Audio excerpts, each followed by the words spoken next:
అందరికీ నమస్తే. నేను మీ డాక్టర్ అంజయ్య, ఫిజియోథెరపిస్ట్. ఇవాళ మల్టిపుల్ స్క్లీరోసిస్ గురించి మాట్లాడదాం. మల్టిపుల్ స్క్లీరోసిస్ అనే జబ్బు నరాలకు సంబంధించిన వ్యాధి. ఇది చాలా రేర్గా వస్తుంది, అరుదుగా వస్తుంది. కాకపోతే ఇది పురుషుల్లో కంటే కొంచెం స్త్రీలలోనే ఎక్కువ వచ్చే అవకాశం ఉంది. సరే, దీని గురించి కొంచెం మనం వీలైనంత లోతుగా చర్చించే ప్రయత్నం చేద్దాం. ఏంటి ఈ జబ్బు వచ్చిన వాళ్ళ లక్షణాలు ఎలా ఉంటాయి, అసలు ఈ జబ్బు ఏంటో తెలుసుకుందాం. లక్షణాలు అంటే ఫస్ట్ చేత కాదు, మనిషికి ఏ పని చేద్దామన్న ఇంట్రెస్ట్ ఉండదు. ఇంట్రెస్ట్ సంగతి పక్కన పెడితే అసలు చేత కాదు. సరే, అలసిపోయినట్టున్నా పడుకుందాం అని పడుకుంటాడు. పడుకుని రెస్ట్ తీసుకున్న తర్వాత లేచిన తర్వాతనన్నా చేతనవుద్దా అంటే అది లేదు. ఇట్లెందుకు అవుతుంది, కొన్నాళ్ళ తర్వాత ఇట్లెందుకు అవుతుంది అని కొన్నాళ్ళ తర్వాత ఆప్టిక్ నర్వ్ కొంచెం ఇబ్బంది పెట్టి కన్ను మండడం కావచ్చు, అసలు బ్లర్డ్ విజన్ కనిపించడం కావచ్చు, డబుల్ విజన్ కనిపించడం కావచ్చు. ఇట్లా కంటికి సంబంధించిన ప్రాబ్లమ్స్ వస్తాయి.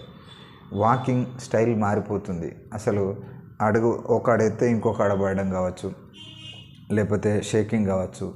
ఇట్లాంటివి జరుగుతాయి. ఇన్వాలంటరీ కాంట్రాక్షన్స్ జరుగుతాయి. అంటే మనకు తెలియకుండానే మన కాళ్ళు దగ్గరికి ముడుచుకోవడం, మన చేతుల దగ్గరికి ముడుచుకోవడం, మజిల్స్ గుంజుకు రావడం, ఇట్లాంటి బర్నింగ్ సెన్సేషన్, టింగ్లింగ్ సెన్సేషన్ ఇట్లాంటివి కూడా జరుగుతూ ఉంటాయి.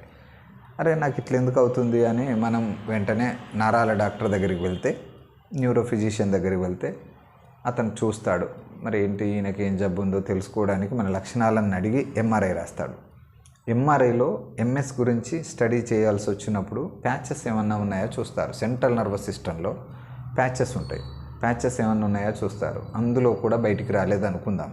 అప్పుడు ఏం చేస్తారు, సిఎస్ఎఫ్ను తీసుకుంటారు. సిఎస్ఎఫ్ అంటే సెరిబ్రో స్పైనల్ ఫ్లూయిడ్, మన వెన్నుపాములో ఉండే ద్రవం. సెంట్రల్ నర్వస్ సిస్టమ్ ఆ ఫ్లూయిడ్లోనే ఉంటుంది.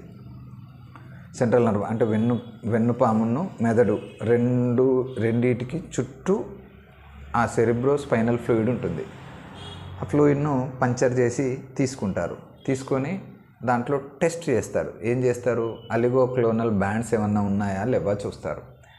అవి 80 to 95% ఉంటాయి మల్టిపుల్ స్క్లీరోసిస్ ఉన్న పేషెంట్లకి. అప్పుడు ఏం చేస్తారా, ఇదే అది బ్లడ్లో ఉండవు, వాళ్ళకి ఇందులోనే ఉంటాయి. ఆ అలిగోక్లోనల్ బ్లాండ్స్ అనేటివి highly inflamed central nervous system లాగా కనిపిస్తూ ఉంటుంది. ఇక వాళ్ళు అప్పటికి కన్ఫర్మ్ చేసుకోవచ్చు, ఇదే. ఇంకోటి optic test, optic nerve test ఉంటుంది. ఆప్టిక్ నర్వ్ని చూస్తే కూడా ప్యాచెస్ పోతూ ఉంటాయి. దానికి కూడా ఈ విజన్ చేంజ్ అవ్వడానికి కారణం అవుతుంది కాబట్టి. సో ఇన్ని రకాలుగా పరీక్షించిన తర్వాత ఈ పరీక్షల అనంతరం ఇతనికి మల్టిపుల్ స్క్లీరోసిస్ ఉంది అని కన్ఫర్మ్ చేసుకున్న తర్వాత డాక్టర్ గారు మెడిసిన్ పెడతారు. దానికి సంబంధించిన మెడిసిన్ క్వాలిఫైడ్ న్యూరో ఫిజిషియన్ రాస్తారు. అంటే దీనికి ప్రత్యేకమైన కంప్లీట్ ట్రీట్మెంట్ ఉందా అని అంటే లేదు అని చెప్పచ్చు. ఎందుకంటే దాన్ని స్లో చేయొచ్చు కొంచెం. ఎందుకు అని అంటే ఇది క్రానిక్ ఆటో ఇమ్యూన్ డిసీజ్. చాలా రోజుల పాటు మన ఇమ్యూన్ సిస్టమే మనల్ని మెల్లమెల్లగా డ్యామేజ్ చేస్తూ వస్తూ ఉంటుంది. అట్లాంటప్పుడు దీనికి ప్రత్యేకమైన ట్రీట్మెంట్ ఏం లేదు. వస్తున్నప్పుడు ఆ డ్యామేజ్ను స్పీడ్గా కాకుండా కొంచెం మెల్లగా చేసేలా చేస్తారంతే. ఆ విధంగా చేసి పేషెంట్ను ఇంకొంతకాలం పొడిగించేలా, ఇంకొంతకాలం ఆయన ఆయుర్దాయం పొడిగించేలా, చక్కగా సౌకర్యంగా ఉండేలా చూస్తాడు. ఆ తర్వాత కొన్ని ప్రాబ్లమ్స్, ఫిజికల్ ప్రాబ్లమ్స్ ఏమన్నా ఉంటే ఫిజియోథెరపీకి రిఫర్ చేస్తారు. ఫిజియోథెరపిస్ట్ కూడా అంటే ఫిజియోథెరపిస్టులు న్యూరో ఫిజిషియన్లకి, ఆర్థోపెడిక్ సర్జన్లకి ఒక మరో చెయ్యి లాంటి వారు.